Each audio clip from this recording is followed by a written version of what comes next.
Good morning. This is Kenneth and Heather with the Advancing Equity Coalition, here to give you our take on what went down last night during the Committee of the Whole meeting for Minneapolis Public Schools. Heather, what are you thinking about? What's on your mind from last night's school board meeting? Okay, I'm thinking, I wish all of the things that we saw in the presentation were true. Right? These are really great goals. A way that parents can communicate and students can communicate a hate bias incident, a flow chart knowing how things are supposed to happen, more transparency throughout the process, restorative process, like all of that. Really clear expectations for teachers around race, and high expectations for students of color.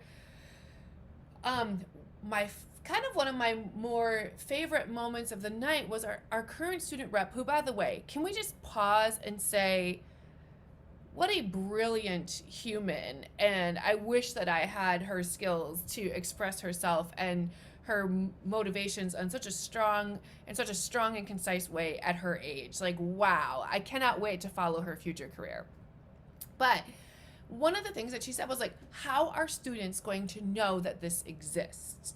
How are students outside of me, right, and the few folks that I have daily interactions with, going to know that this exists? And I think this has been something that our district has struggled with for a long time, the difference between telling people things in a board meeting versus engaging community in a meaningful way so that they feel a part of or know something is going to happen.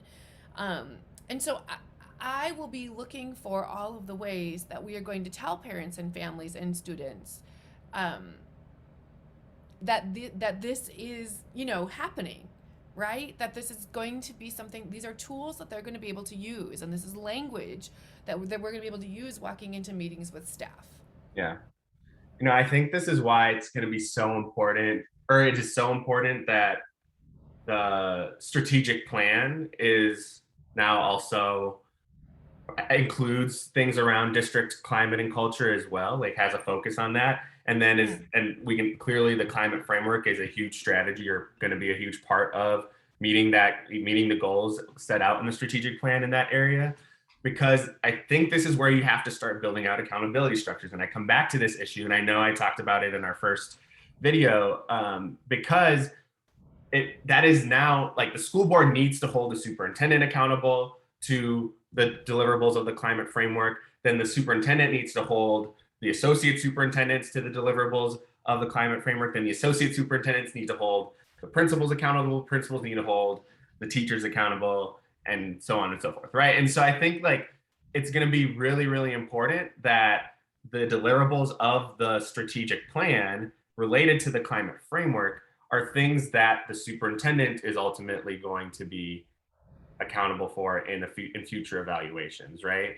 And our strategic plan is just so important. I wanted to be clear about that.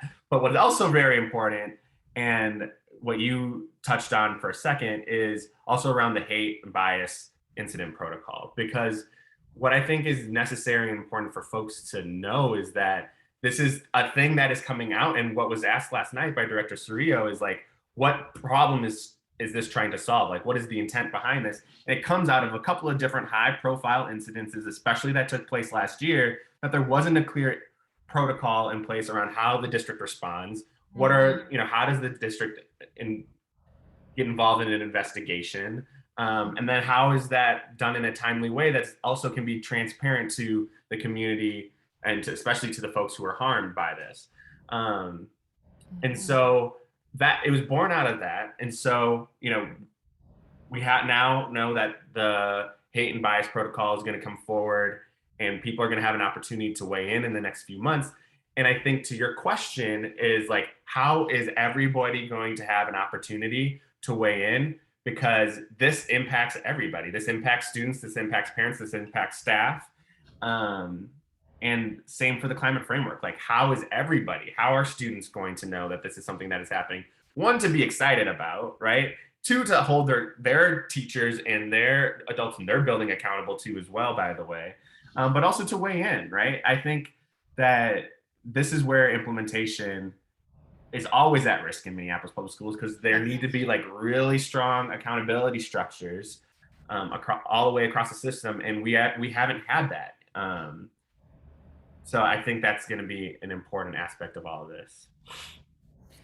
Yeah, and I think it all comes into tension with like the other policies and contracts that we have to honor. That like that's the other part in the room that we have to talk about, right? And I think that a lot of times you report something and then the answer just becomes like, okay, so now that this is happening, this whole person's process is private, and there are rules and reasons behind that. But what we're learning and what we know is that it's not, that process isn't working for harmed communities, right? That process of never getting to know the outcomes, of getting to know why teachers or staff are moved around, or going from position to position, without being able to come back and have that restoration process in a real way. Like those two things are in direct conflict with each other, and it's something we need to think about on a policy level, like and not just think about it in like okay, this is the vision that we have and that we want everybody to feel this way. So I think it's a real problem, and I think it's something that I've seen directly impact communities and families personally, and we've seen it publicly when things kind of get big. It's just that what you're using right now, where we don't get closure, it's not working. Yeah, it's not working. And I know I said earlier in the video, or in our last video, around like we measure the things that we care about. And so like if it's something like suspensions, or if it's something like, the other thing that's like really insidious in our culture, and to be honest, to just bring some light to it, is for things like suspensions or whatever else it could be, right? But like if we know like, oh shoot, we can't suspend kids, or we're being watched on our suspension numbers, there are a million other ways that folks go around it so the suspension number doesn't come up, as opposed to going back to the value around like how many hours, how many days are students missing because of discipline issues, or because of like how we're, and so we have to be very, very on top of that. And I think that's something that I always am also worried about when MPS has these like really great, really awesome presentations, which yesterday was a really strong presentation. I'm glad we're moving forward, and I'm glad this is a thing that can be in place for Minneapolis public schools. But that's always also like the ultimate vision for if everything goes right all the time, always. And what I feel like we consistently lack is, great, what about when this crack fails, right? What about when something goes wrong? What about, and I think the hate and bias protocol is an attempt at saying like, this is how folks are like, yeah, this is how we'll respond to this if something happens. But there's always like all these like other system issues that come into play that I just worry that we might be pie in the sky. And we know, and like you highlighted in your do better moment, there's what's supposed to be happening in policy around site councils, and then there's what is actually happening in site councils, and what's been happening in site councils for 20 years, right?